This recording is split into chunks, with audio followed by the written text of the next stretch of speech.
escribir sobre la historia y la evolución de Europa y de sus relaciones con América se hace muy evocador. Ya se superan más de 5 los siglos de las relaciones de Europa con América, las cuales nacen en el encuentro entre Europa y América en el año, como todos sabemos muy bien, 1492. Fue un encuentro de grupos humanos diferentes, con diferentes culturas, distintas religiones, distintos sistemas de gobierno y distintos sistemas económicos. En definitiva, fue un encuentro entre dos horizontes de civilización que no tenían nada que ver, pero que se unieron y se hermanaron. Dicho encuentro, no podemos ser tan inocentes. Supuso momentos de tensión, de imposición de unos sistemas sobre otros, aunque también tuvo una parte de feliz encuentro y de intercambio de elementos culturales y de mezcla o inclusive sincretismo en lo gastronómico, mezcla en lo cultural y de unión en la diversidad y la pluralidad, que esa unión en la diversidad y la pluralidad es un elemento identificador de lo que es a día de hoy la Unión Europea. Lo comentaremos a continuación. Estos 5 siglos dan para mucho material de hablar de las relaciones de ese encuentro. En el caso de América Latina, esa enorme geografía humana no ha terminado, mejor dicho, de clarificar el sentido de la relación que tienen ambos continentes. En ambas direcciones yo creo que debemos aprender de lo positivo y de lo negativo, de la luz y de la sombra, y quedarnos, eso sí, con lo que nos une y no con lo que nos separa. Yo apuesto por el encuentro entre Europa y América. Desde la segunda mitad del siglo XX se ha producido intensificado, sobre todo ya en el siglo XXI, una especie de retorno europeo hacia América Latina. Me refiero a un concepto de retorno porque a pesar de las independencias, América Latina debemos recordar que siguió mirando hacia Europa todo el siglo XIX y en la primera mitad del siglo XX, eso sí, hasta la Segunda Guerra Mundial. Es por todos conocidos como el surgimiento del bipolarismo de las dos grandes superpotencias, Estados Unidos y la Unión Soviética, a la salida ya de la Segunda Guerra Mundial, va a hacer que, y la crisis consiguiente también de Europa, que estaba devastada por la guerra, pues que América Latina gire un poco, ¿no?, su atención más hacia los Estados Unidos. Pero que eso se retoma, esas buenas relaciones entre América y Europa, América del Sur, América Latina y Europa, a partir de la segunda mitad del siglo XX, como estoy diciendo, con una serie de acuerdos de tipo comercial y financiero, desarrollos de programas de cooperación tanto gubernamentales como de instituciones no gubernamentales, aumento de las becas de estudios para ir a estudiar a Europa y una serie de instituciones internacionales que tienen presencia y comunican a ambos continentes. Dicho esto, voy a ir a lo sustancial, porque si vamos a hablar de la unión o el encuentro de Europa con América, tenemos que saber de dónde viene América, cómo se constituye América. Hablar de Europa, ¿cómo se constituye América? No, perdón, lapsus lingüe, ¿cómo se constituye Europa? Hablar de Europa es hablar de una idea ancestral que resulta difícil de poder centrar desde una sola perspectiva. Os lo tengo que confesar como europeo. Europa en sí misma encierra muchas ideas y variadas concepciones. Europa es plural, dentro de su aparente unidad. Resulta muy útil remontarse a los orígenes, pues en los mitos fundacionales de cualquier civilización podemos recuperar conceptos que ilustran o fundamentan su identidad. Muy resumidamente, Europa ha tratado de buscar y enraizar su origen en los mitos de Grecia y Roma. En ambas civilizaciones y culturas encontramos referencias simbólicas que se han asentado dentro del imaginario europeo. No me voy a adentrar en el mito de Europa porque sería largo, voy a seguir. Cabe preguntarse desde el punto de vista geográfico, que también tenemos que considerar, ¿cuál es la dimensión geográfica de Europa? Otro debate. ¿Dónde comienza o dónde termina? Europa ha tenido de manera habitual un componente social y político, debemos confesarlo, más que geográfico, y en definitiva quizás se acerque más a un horizonte cultural integrado. En suma, el concepto de Europa puede expresarse como una combinación de elementos políticos y culturales, teniendo lo geográfico una importancia de segundo orden. Los contornos de Europa se dibujan desde el Océano Atlántico, el Mar Mediterráneo y el Mar Negro, por una parte, el Océano Glacial Ártico por otra, quedando indefinidos los límites en Asia o con Asia, donde los geógrafos optaron por un límite convencional apoyando la línea divisoria en los montes Urales, aunque todos sabemos que están en el continente asiático. Bueno, como digo, a veces las líneas geográficas son relativas en lo que respecta a Europa como identidad y como cultura, civilización. La Europa geográfica se nos presenta, como acabo de decir, elástica y a veces hasta indefinida.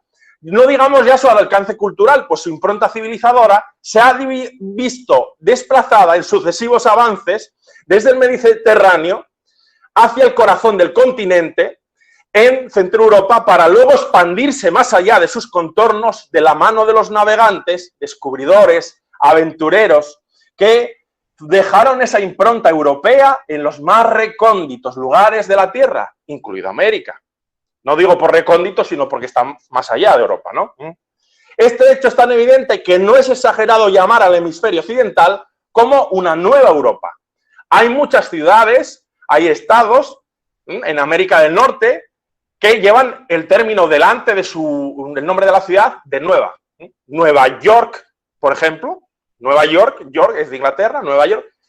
O los virreinatos españoles, el virreinato de la Nueva España, porque era una concepción de que eran parte de ese horizonte cultural europeo identitario. En cuanto a la realidad histórica, Europa como conjunto de pueblos y culturas diversos que la constituyen, fue muchas veces amenazada desde el exterior y ella misma constituyó una amenaza también para otros continentes y hasta para el mundo entero. Esto debemos comentarlo y reconocerlo. En cierto modo, esas amenazas que recibe Europa, los persas, los turcos, los tártaros, los árabes, ayudan a forjar también su identidad dentro de la diversidad. Es decir, nos unimos ante los que nos atacan y eso es también parte de nuestra identidad. Con todo, debemos reconocer que el único enemigo que los europeos tuvieron constantemente, y prestar atención a lo que os digo, fueron ellos mismos. Sí, nosotros mismos hemos sido nuestros propios enemigos. Yo como historiador originario de Europa, debo reconocer que la historia de Europa es la de una constante guerra, de pueblos contra otros, de manera regionalizada, y hay otros casos de todos contra todos, como ha sido los tristes desenlaces de las dos guerras mundiales, donde el plano central de la guerra fue en el contexto europeo, aunque también fue a nivel mundial, pero digamos que el grueso fue allí. A pesar de esas tensiones internas que digo que tiene Europa, en ciertos momentos históricos, las hemos superado logrando la unidad a través de aventuras guerreras, económicas, proyectos de tipo imperial, forjando a la fuerza un destino europeo común.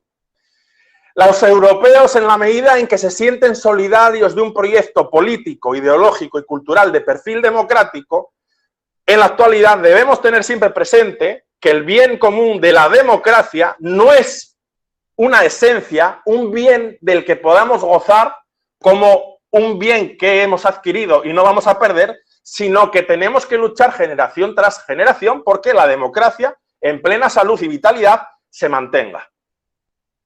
No es un hecho adquirido o un derecho adquirido. Y ahora quisiera comentar brevemente algunos elementos de la evolución histórica, cultural, identitaria de Europa. Ya he hablado un poco de los orígenes, del mito, de los límites geográficos, de esas contradicciones y de esa unidad. El mito griego del rapto de Europa y su traslado desde la ciudad fenicia de Tiro a la isla de Creta, en Europa, encierra algo de una realidad vinculada a las relaciones comerciales y culturales entre unos y otros y, por tanto, de la evidente influencia que tuvieron en la construcción del primer sustrato cultural griego. Ese desplazamiento del europeo que representa el mito se convertirá casi de modo ineludible en una constante a lo largo de los siglos. Para Heródoto de Halicarnaso, un griego de Asia, recoge en sus historias la división geográfica entre Asia, Europa y África y la vincula con su posición en torno al mar Egeo. Para él todos los griegos, y esta es una concepción que luego hereda Europa, de uno y otro lado del mar, forman parte de la misma ecúmene. ¿Qué es ecúmene? Pues sería comunidad cultural. Y lo que realmente le interesa es señalar la diferencia entre el nosotros, los griegos, y los otros, todos los demás, que identifican a los bárbaros, los que no son civilizados. Todos los demás son los que no son educados, los que no están conforme a los cánones de la educación y de los valores griegos. Este concepto, luego heredado y utilizado por los romanos, se va a mantener durante siglos, como sabemos. Bien, cuando justifica su obra y señala que quiere contar las guerras entre griegos y persas, se refiere a estos, a los persas, como los bárbaros, como si en esa lucha Grecia se estuviese enfrentando al mundo entero, ¿no? Al resto del mundo, marcando así una dualidad cultural entre Europa como parte de su identidad en toda su historia. El sentimiento de pertenencia a esa comunidad cultural se situaba por encima de las muchas e importantes diferencias internas que tenían los griegos entre sí, porque entre sí eran muchas ciudades, muchas regiones y estaban entre sí unidas, pero tenían una gran diversidad, un poco el concepto de Europa. Pero ellos se consideraban unos, nosotros los civilizados, frente a los bárbaros que estaban fuera. Y esto hay que tenerlo en cuenta porque este es un concepto muy importante en la concepción luego del Imperio Romano y también de Europa. A nivel comercial, el griego va a ser tan importante que se va a convertir en una lengua franca de uso comercial y diplomático muy habitual por todo el Mediterráneo, y así se mantendrá durante toda la antigüedad, inclusive en parte de la Edad Media, aunque ya de una forma más regionalizada. Esa gran expansión había puesto en contacto la civilización griega con la civilización romana, que llegó a dominar las ciudades-estado griegas en decadencia política en los siglos III y II a.C. El control político y la presencia en Roma de jóvenes miembros de la aristocracia griega va a hacer que ese horizonte cultural griego cale en la sociedad elevada, los patricios de Roma, y empiecen a adquirir esos elementos culturales. Van a influir, por tanto, esos ideales culturales griegos helénicos en la clase dominante de Roma, el patriciado, los cuales acogen a esos aristócratas helenos y asumen sus valores y los reconvierten hasta transformar a Roma en heredera de los valores griegos y sucesora directa de Atenas, Esparta o Tebas. En las generaciones siguientes de intelectuales, ahora ya sí de origen romano, esa cultura griega se latinizará y adquirirá ya matices propios. El pensador Cicerón, el historiador Tito Livio, el poeta Virgilio articularán la moral pública romana y difundirán el origen mítico de Roma. Por extensión, la civilización clásica trasladaba su centro desde el Mediterráneo oriental hacia el Mediterráneo central. Va avanzando, ¿no?, hacia Occidente, como vemos. A finales del siglo III después de Cristo, el emperador Diocleciano intentó poner fin a la crisis política e ideológica que venía arrastrando el Imperio Romano durante más de una centuria, con una renovación de sus estructuras institucionales y la reafirmación de sus valores ideológicos. Establece una división en el gobierno del imperio entre el Imperio Romano de Occidente y el de Oriente. Si nos fijamos, ambas partes coinciden con el área cultural de influencia latina, Occidente, y el área de influencia griega, Oriente. Esa estructura se mantiene con altibajos hasta la desaparición del Imperio Romano de Occidente en el siglo V después de Cristo y en Oriente hasta el siglo XV después de Cristo. Y tendrá importantes repercusiones en el propio concepto de Europa. Si la civilización clásica supone el primer gran pilar de lo europeo, civilización clásica, por tanto, chicos, jóvenes, todos, es el gran pilar de lo europeo, esa herencia de los valores clásicos, los valores religiosos que durante siglos han conformado buena parte de esa misma identidad, hunden sus raíces en las propuestas, en primer lugar, del judaísmo y sobre todo de su reinterpretación cristiana. El judaísmo supone la primera gran propuesta monoteísta de la historia. Ese Dios único que ha escogido a un pueblo concreto, el judío, como su pueblo, y lo erige en protagonista de la historia. En ese planteamiento vuelve la distinción entre nosotros y los otros. Nosotros los elegidos, el pueblo de Dios, y los otros que están fuera de ese plan. Se hace obviamente esta interpretación y se adapta muy bien y con posterioridad al concepto de civilización grecolatina. El Dios único no puede dejar abandonado a su suerte al pueblo que ha elegido como propio y necesariamente acudirá en su socorro. Lo que da como aporte el cristianismo es que ese pueblo elegido se vuelve universal, no solo en el pueblo judío. Para el cristianismo, el pueblo elegido son todos los cristianos, todos los que se convierten a la fe y, por tanto, todos aquellos que la abrazan. Y se adapta muy bien al concepto europeo de identidad cultural en la diversidad. Entonces, el cristianismo va a ser un elemento que se va a erigir como un elemento identitario de Europa durante muchos siglos. Si bien en la actualidad hay un total respeto y tolerancia por todas las religiones, pero durante siglos será un elemento identificador de lo europeo. El cristianismo se va a convertir en religión oficial del imperio en el año 380 por el edicto de Tesalónica, y en ese momento se van a prohibir todo el resto de cultos plurales que había en lo religioso en Roma. Solo queda el cristianismo y como religión oficial. Por tanto, el cristianismo monopoliza, digamos, las creencias del imperio. Ahí está también los orígenes, luego, de esa identidad cristiana europea.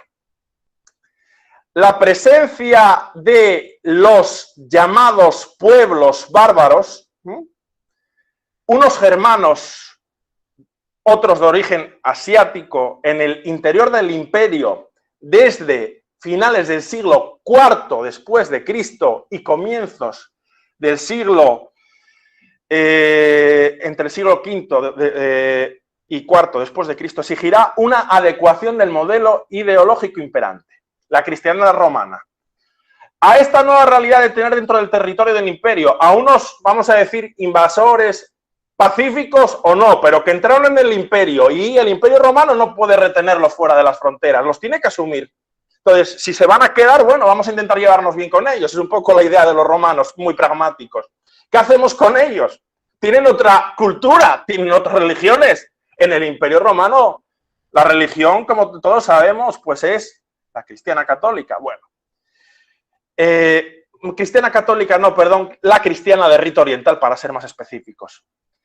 Ello va a marcar el rumbo de la idea de civilización europea hacia un modelo que hoy nos resulta bastante familiar, en la aceptación de esas otras culturas, esa diversidad en la pluralidad, pero con unidad.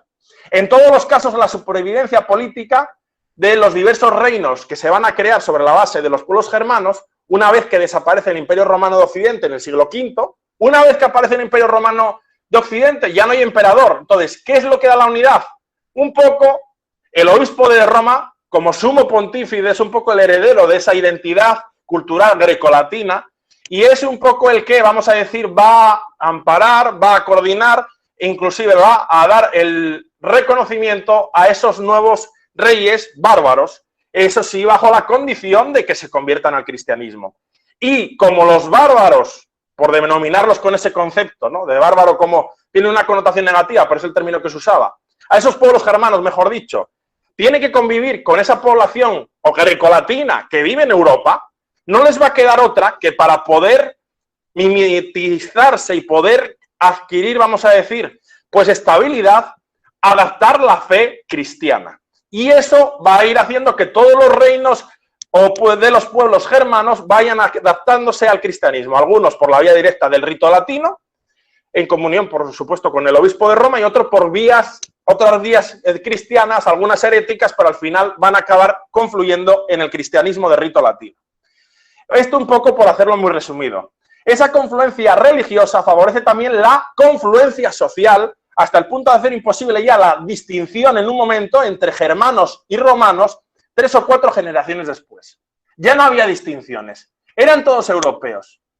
Se habían mezclado genéticamente entre sí, se habían casado, se habían unido, eran cristianos, 3 o 4 generaciones después todos se consideraban europeos, todos se consideraban miembros de un mismo reino germano, el que fuese, unidos en la diversidad. Una vez más, los otros, los germanos, habían pasado a ser parte del nosotros, y las estructuras políticas que habían creado se consideraban a sí mismas como el mejor ejemplo de la continuidad romana y de su tradición religiosa y cultural.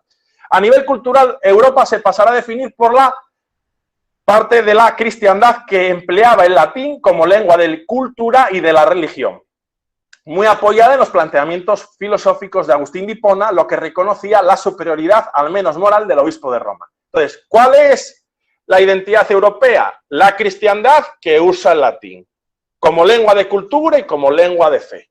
Más o menos ese es el límite.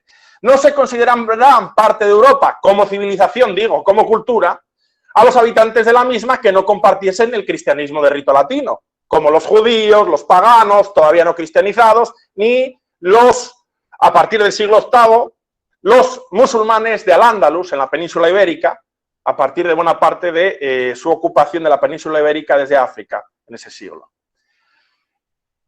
Aún y así, los que eran considerados fuera de la civilización europea, y esto es importante, podían integrarse en ella, dada la vocación universalista del cristianismo, que impone ese modelo ideológico para extenderse al resto de la cristiandad. Todos los paganos que asumiesen el cristianismo automáticamente eran acogidos. Entonces, es incluyente, no excluyente, siempre y cuando, lógicamente, abandonasen su fe de origen y adoptasen la cristiana de rito latino. La evolución posterior de Europa pasa, y de la idea de Europa pasa por la figura muy importante que tiene el papel de Carlomagno, el emperador Carlomagno. Brevemente podemos decir de él que fue rey nominal de los lombardos desde el 764 y rey de los francos desde el 768, emperador Augusto desde el 800 hasta su muerte en el año 800, cuando es coronado como emperador por parte del obispo de Roma, el Papa. Expanden los distintos reinos francos hasta transformarlos en un imperio, al que incorporó gran parte de Europa occidental y central. Conquistó Italia y fue coronado, como digo, como emperador Augusto, intitulado así en la tradición del Imperio Romano de Occidente, que solo podía ser conferida por el obispo de Roma. Comúnmente se asocia su reinado con el denominado Renacimiento carolingio, que supuso un resurgimiento de la cultura y las artes latinas a través del Imperio carolingio, bajo la supervisión del obispo de Roma, y que ayudó a fraguar una identidad europea común. Admiraba el aprendizaje, y ya que estamos en la pedagógica dominicana, vamos a hablar de ello. Él quiso implantar una gran reforma cultural y educativa que pasó por imponer una reforma e impulso de la enseñanza, la literatura, el arte y la arquitectura sobre la base siempre, muy importante, de la tradición latina. No podemos perder el referente del Imperio Romano. El Imperio carolingio pervive poco. Después de la persona de Carlomagno, pervive una sola generación más, porque se produce la división efectiva del imperio entre sus hijos. Entre los hijos de Ludovico, que dará lugar a la futura formación de los modernos estados de Francia, posteriormente, y Alemania, muy en resumen. Esa base intelectual se convertirá de raíz universal, cristiana y grecolatina en la columna vertebral del Imperio carolingio. La descomposición política del Imperio carolingio va a venir de la mano de las invasiones de los vikingos, las incursiones vikingas que ya se habían iniciado de forma esporádica a finales del siglo VIII sobre las costas británicas. Esos barcos procedentes de Dinamarca, de Noruega, van a hacer invasiones y, desde una postura más práctica, los poderes políticos van a optar por pagar cuantiosas cantidades de plata para poder evitar los ataques y, más adelante, la cesión de amplios espacios que pasarán al control de los normandos. Pero, no obstante, estos pueblos se van a ir adaptando al cristianismo. Por ejemplo, los magiares en sus correrías por la llanura itálica, germánica o franca van a ser frenados. En el siglo X, su derrota impulsó una nueva proclamación imperial importante, la de Otón I, hasta entonces rey de Germania. En el 962 se establece el Sacro Imperio Romano Germánico. Coge la herencia, como digo, del Imperio Romano, la idea del Imperio Carolingio, y la eleva a su identidad germánica. Entonces, el Sacro Imperio Romano Germánico se declara heredero, como digo, de esos imperios, de esa identidad. No obstante, este nuevo Imperio Romano, vamos a decir así, de Occidente, como se consideraba a sí mismo, no va a ser tan grande, se va a limitar a, vamos a decir, los territorios alemanes y el norte y centro de Italia. No era tan grande como el Imperio Carolingio y mucho menos como el Imperio Romano, pero él se consideraba como legítimo heredero del Imperio Romano. Y vamos a observar cómo el modelo grecolatino se va transformando, integrándose en ese Sacro Imperio Romano Germánico, con la fundamentación ecuménica del cristianismo, pero sin perder elementos del paganismo anterior, como sustrato del pensamiento filosófico que se evidencian luego en el Renacimiento. Fruto de ese componente germano, el Renacimiento se vuelve, en el siglo XVI, una revalorización del hombre como centro del mundo, la importancia, se abandona un poco, se mira más, no tanto a Dios, y se mira más a la persona, al desarrollo de las artes, de las ciencias, el ejercicio físico, la mejora del cuerpo, etcétera, etcétera. Pero bueno, eso es otro tema. Lo importante, y para avanzar, es que un elemento integrador que ayudará, en cierto modo, a unificar cultural y espiritualmente a toda esa amalgama de pueblos venidos del exterior es, como ya hemos dicho, el cristianismo. Eso es muy importante y por eso lo he repetido ya en varias ocasiones. Y también hay que ver como su componente, vamos a decir, de unidad en la diversidad, de las cruzadas. Las cruzadas fueron negativas, sí. Fueron una invasión, sí. Se producen del siglo XI al XIII, pero las cruzadas medievales, que son dirigidas por el Papa con potestad espiritual, suponen un proyecto común para Europa. Países que a veces se llevaban mal entre sí, se unen sus guerreros para luchar por la defensa y la liberación de los santos lugares y la creación del reino latino de Jerusalén. Y entonces los problemas que teníamos internos, buscando un enemigo común exterior, los solucionamos al menos temporalmente, porque ya digo que Europa habrá muchas guerras. Pero sí que sirve esa guerra santa para identificar la civilización europea en contra del otro, del musulmán, ¿no? Y liberar, como digo, los santos lugares. Las monarquías van a iniciar la construcción de estructuras de Estado y ponen en marcha un proceso de conciencia nacional cada vez más extenso a partir del siglo XIII. Esa construcción de identidad nacional, sobre todo, ya se hace muy patente a partir del siglo XVI en la Edad Moderna. A partir de ahí se vuelve a un concepto ya individualizador. Sí, partimos o somos parte de ese horizonte cultural de procedencia latina, pero se va a cada reino a imponer su identidad. Van a surgir las lenguas vernáculas a partir del siglo XIII. El inglés, el castellano, el francés, el italiano, etcétera, etcétera, las lenguas romances.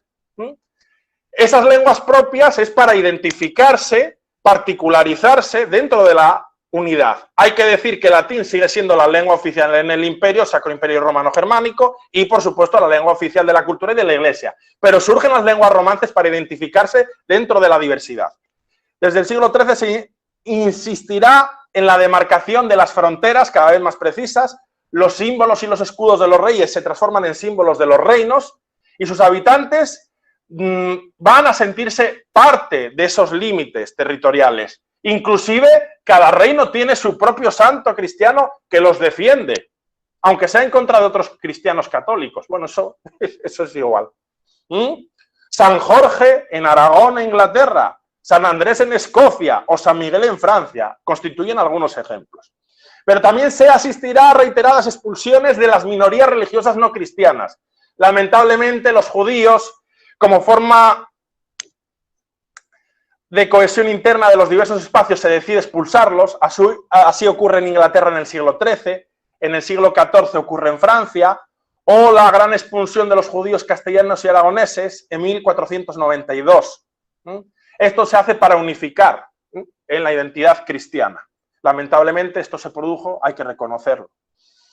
En torno al año 1500 se produce en paralelo varios procesos que influirán de modo trascendente en el modelo de europeidad y su desarrollo durante varios siglos. Por un lado, la culminación de la primera fase de la construcción de los principales estados europeos,